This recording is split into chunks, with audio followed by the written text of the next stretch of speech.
So XDefiant just came out, and people are already wondering if the game is gonna die. Alright, and a lot of people are saying, well, why are people worrying about this? Just play the game and have fun with it, and who cares if it dies, right? But I do think it's a interesting discussion, because why would people be mentioning it already? Because people are worried that the game may not have the longevity they hope it will have. And I do have to say, I do share some sentiments that I see online about the longevity concerns of this game, so we're going to talk all about it. We're going to discuss all the little points, and whether or not XDefiant is actually going to be the game everyone is hyping it up to be ever since the first playtest. So without further ado, if you're new to the channel, I stream every single day on my YouTube and Twitch channel. Follow this Twitch stream, first link in the description, and of course hit the like button on this video and subscribe to the YouTube channel. Turn notifications on so you know when I go live and post videos. So now that XDefiant is out for a little bit, we can sort of see where the game is going and how the game plays. We can kind of see all the things the game has to offer except for ranked. And that is a big problem, because I think them not having ranked ready at release is really a massive mistake, and I can't for the life of me understand why devs continue to do this in some games.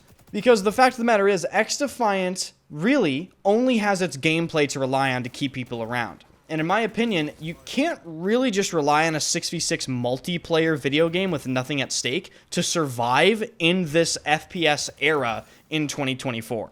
Even though the game is free to play, and that is obviously a massive benefit for the game, and will essentially guarantee that it always has a player base alongside it being a cross-play game, having something like ranked in the game makes players want to come back. It makes them want to grind your game. That's why Battle Royales are so popular. That's why Battle Royales have essentially carried Call of Duty ever since Modern Warfare 2019 and Warzone came out. So I think for XDefiant to really, quote-unquote, succeed at a massive level, whatever that means, I think XDefiant's ranked needs to be XDefiant's Warzone, if that makes sense. In other words, it needs to be as important to XDefiant as Warzone is to Call of Duty. And I think them not having ranked ready at launch is genuinely a big mistake, and I think a lot of people that were interested in the game have already sort of played it and decided whether or not they're going to continue to play it. And from my personal experience streaming the game and having a bunch of people in my chat, I've asked them multiple times, like, guys, are you bored of this game already, or are you interested in actually playing it? A lot of them say no. Some people say, you know, obviously, yes, I'm still playing, I'm grinding, but a lot of people say no. And a lot of that, I think, stems from the fact that there are just massively glaring issues in the game that have been persisting throughout all of the different playtests. One of the most obvious is dying around corners. Oh my god, it happens so consistently. Probably 2, 3, 4, 5 times a match. It is probably most noticeable when you die around a corner to a sniper, and people love to say, oh, well, you can wallbang in this game. I honestly have yet to see a clip of someone wallbang someone. I don't doubt that you can wallbang, but a lot of these deaths are truly you dying way around a corner due to desync, and that is just not appealing for a lot of people, especially in a game like this, which is a 6v6 game. This is the worst desync I've ever seen in a 6v6 game. So having that first impression on top of having a competitor like Call of Duty, which also has a ranked mode that is currently out right now, which also doesn't have this bad of desync, I mean, it's not a good look for your game, right, Ubisoft? One point that I thought was funny that was brought up in my stream today was a lot of people were saying that this is sort of just the waiting room for the next Call of Duty. As we all know, or as most of us have probably heard, they've already teased some things about Call of Duty Black Ops 6, and people are saying when Black Ops releases, XDefiant is simply just going to fade out of existence. And I don't think that is necessarily false, because Call of Duty still has far more pull, especially releasing a Black Ops title.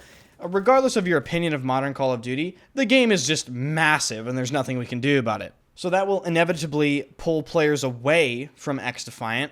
And I guess the question at the core of this conversation is XDefiant as a game, gameplay-wise, good enough to hold people around and to make XDefiant at least like a fairly large franchise that'll stick around even throughout COD releases? And I have to answer no to that question, because let's take a look at some XDefiant gameplay. You've been watching it in the background. People are tired of hero shooters. Every time I stream this game, people are going, oh my god, another hero shooter?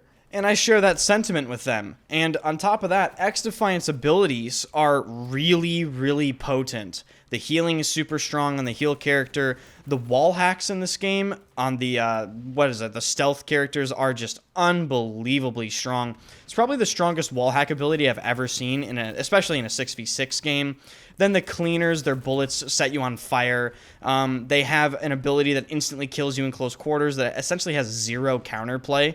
And in general, I just think XDefiant is kind of mediocre, and the thing that is carrying it is the fact that it's doing a couple things right that Call of Duty is not doing. I made a video about this specific topic already. If you missed that video, I'll link that in the description.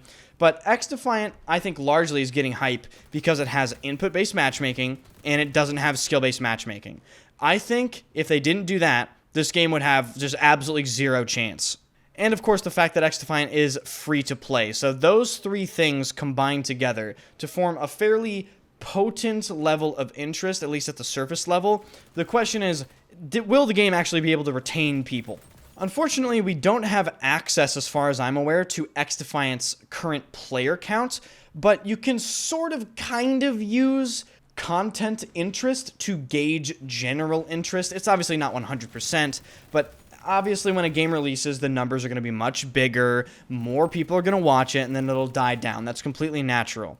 XDefiant's viewership has already, at least the time of the recording, it's about 20,000 people on Twitch, which is pretty decent because a lot of the big people are not online. But you have to wonder, what's going to happen to this game's viewership if they don't add content quickly? Because a lot of people are already grinding out all of the, all the camos and all the challenges and all the weapon levels. So the key is for Ubisoft, they have to be quick with adding new content. And they very well might be, but at the same time, the content has to be good enough to sort of keep people interested at a very high level if you really want this game to sustain the massive interest that people have in it right now. So the topic of XDefiant dying is sort of very interesting. It has a lot of things going for it, but it's also extremely unclear because, in my opinion, the game's fairly generic and has some fairly bad problems, even compared to Call of Duty. But if Ubisoft moves quickly and implements a good ranked system that the community then loves, let's say it's really good, right? The community gets behind it. That then gives XDefiant something to come back for, something to grind. Let's say they do leaderboards and like in-game tournaments and all this sort of thing. Let's say like quote-unquote esports start up and teams start competing. People grind ranked. I think that will be great, but it is still sort of a niche.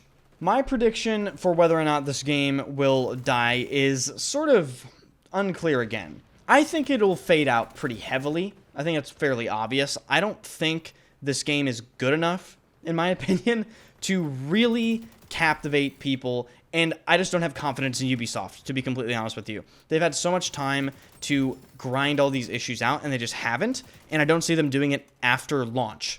So definitely let me know your thoughts below in the comment section. If you enjoyed the video, hit the like button and subscribe to the channel. I stream every single day at twitch.tv/enders and YouTube at the very same time. Turn notifications on for those streams. Or if you wish to know when I go live, follow me on Twitter and join the Discord. All links are in the description. Thank you guys for watching, and I'll see you later.